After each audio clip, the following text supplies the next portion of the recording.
Assalamualaikum warahmatullahi wabarakatuh. Nama saya Dedi.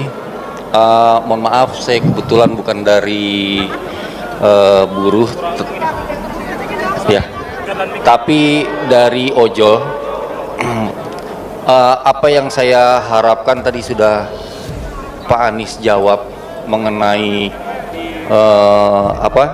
mengenai kesejahteraan dan segala macam. Yang saya ingin tanyakan seperti ini, Pak. Kita diikat hubungan kerja itu dengan mitra, Pak.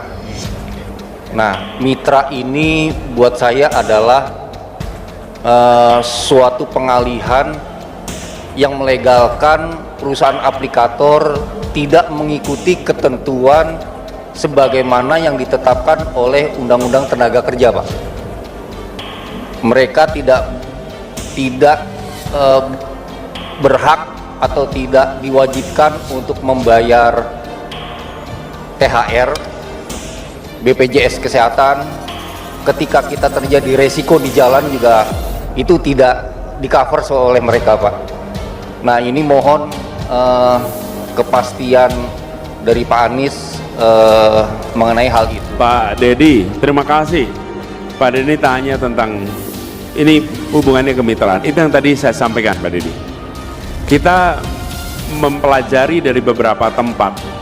Ketika hubungannya diubah menjadi hubungan kerja dalam pekerjaan itu, maka secara pembiayaan itu berubah total.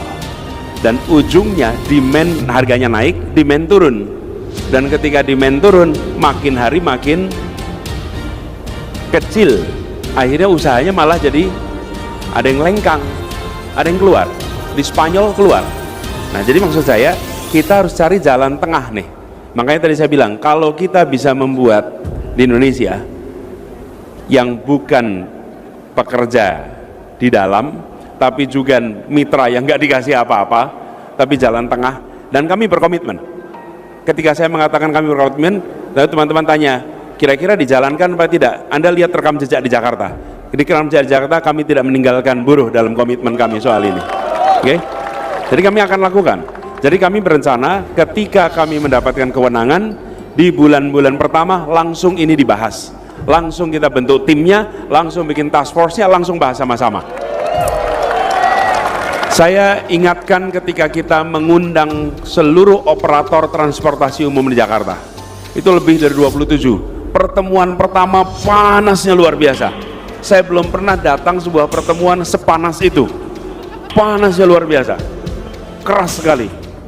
Kita mencari kesepakatan apa jalan keluar untuk seluruh transportasi umum. Dan akhirnya ketemu. Berapa kali pertemuan? 77 kali pertemuan. Sampai selesai. Tapi sampai kesepakatan. Begitu sampai kesepakatan, sampai hari ini tenang, teduh, damai, karena itu kesepakatan. Nah, kadang-kadang kita ini di pemerintahan itu nggak sabar, pengennya cepet aja bikin aturan, nanti kalau itu udah demo dihadepin paling 2-3 kali, habis itu hilang. Loh, nggak bisa, jangan begitu. Kita harus bahas sama-sama. Jadi komitmennya itu ya, Mas, kita cari jalan tengahnya. Di samping kita juga tahu ada sebagian yang menginginkan fleksibilitas. Banyak yang bekerja di ojol juga nggak kepengen terikat secara ketat. Jadi kita cari jalan sama-sama.